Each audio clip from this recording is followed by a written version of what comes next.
Welcome back to SVSU News. I'm Alex Faley. If you are just tuning in, we are talking about orange juice and how it affects the American people. Although orange juice claims to be pure, natural, and fresh, recent studies have proven that this might not be the case.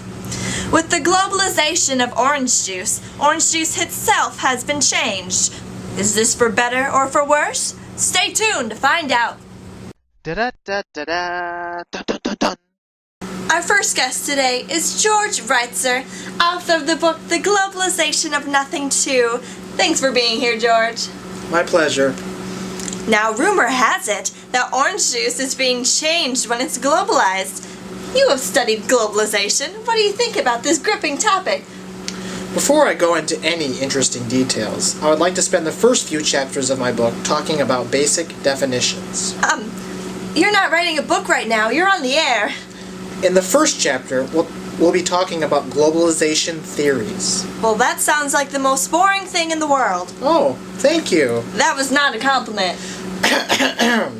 There are two types of globalization: globalization and glocalization.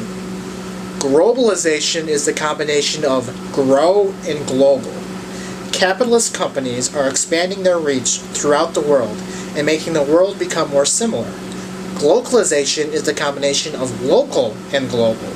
When local elements combine with global structures, the two mix to form new cultures. So, based on your definition, orange juice is being globalized? Yes, orange juice is also a nothing. A nothing? What are you talking about? On to the next chapter. Globalized products can be either nothing or something. Nothings are social forms that are controlled by a central capitalist company. In contrast, somethings are a social form that is generally locally conceived, controlled, and rich in content.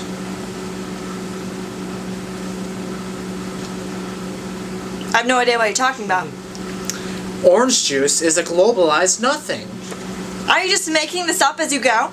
Oh, I haven't even talked about McDonaldization. Now I know you just made that word up. Yes, I did. Why, you little...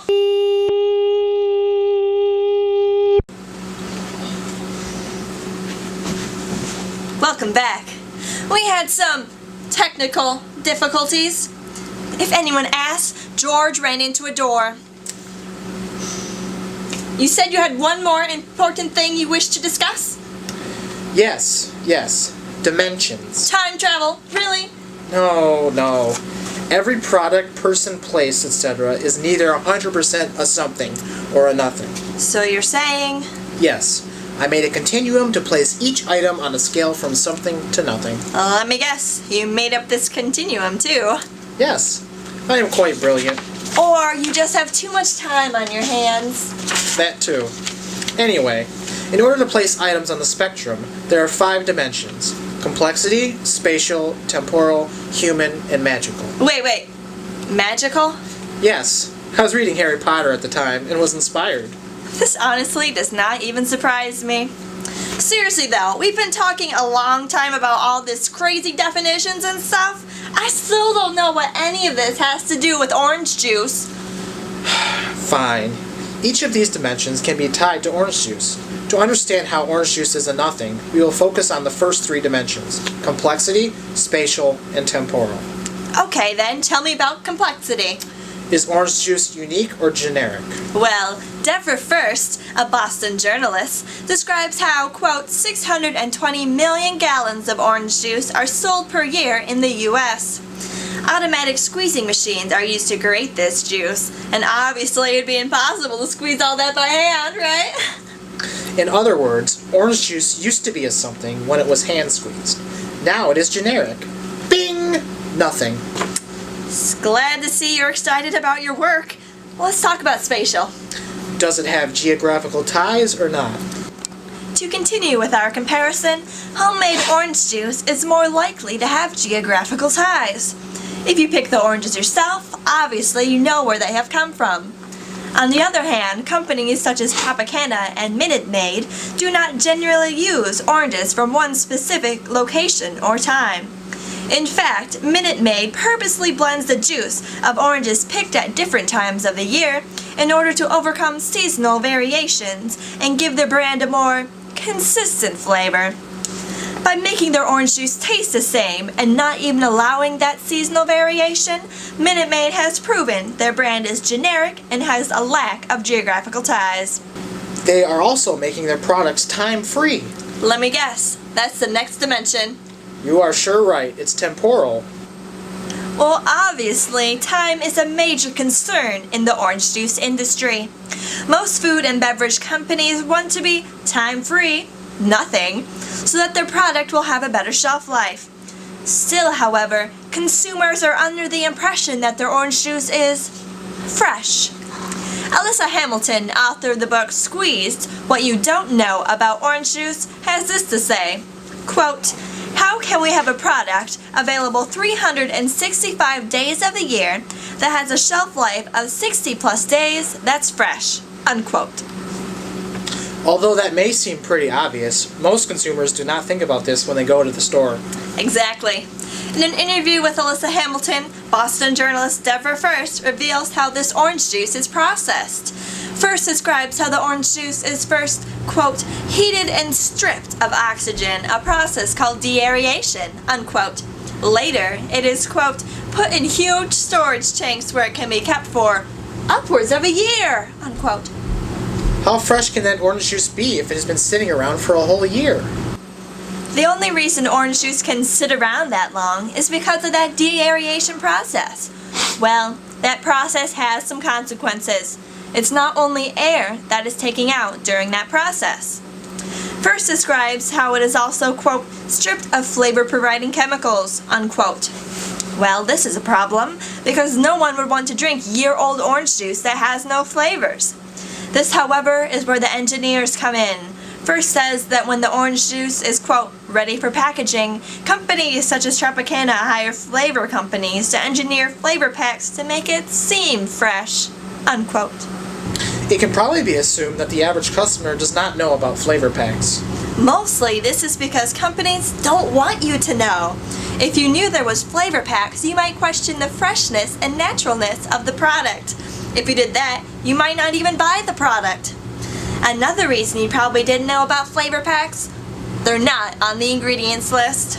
Old regulations didn't require it. Now, companies like Tropicana have nothing to gain from admitting that they use those flavor packs, so of course they are not going to include them on the ingredients list. It is important to note how all of this relates to the global scheme of things. Yes, the orange juice growing industry has been outsourced to Brazil. In the International Journal of Life Cycle Assessment, it is stated that Brazilian orange juice accounts for 80% of the juice on the international market. Growers in Florida are obviously affected by this. Alyssa Hamilton states that growers in Florida are, quote, "really struggling because of the growth of the industry," unquote. She also states that the purpose of her book, Squeezed, What You Don't Know About Orange Juice, was to show the connection between how processing does affect growing and how we as buyers, our lack of knowledge, does have implications for agriculture, unquote. Hamilton is asserting that consumers do not know where their nothings, like orange juice, come from, or how oranges are changed to keep in competition with global companies. In order to stay in global competition, companies must make their product more of a nothing. So, we have proven that orange juice is a globalized nothing. It lacks complexity, spatial, temporal, and human aspects. Orange juice is not as freshly squeezed as some consumers think. It is stripped of its flavor, stored for several months, and then has flavor packs added to make it seem natural. Some orange juice companies, like Tropicana, do not even use Florida orange juice like some consumers believe. Instead, they use Brazilian juice. In order to compete with Brazil, orange juice makers must make their own products more generic. Companies like Tropicana are forced to find ways to develop new flavor packs in order to make it more generic. The size, taste, and time of year that the oranges are ripe have also been tampered with by profiteers. In order to make their juice more generic oranges must be made. Wow, You've learned a lot. Oranges and orange juice have been changed by the global market. One question still remains. Is this a bad thing? Not entirely.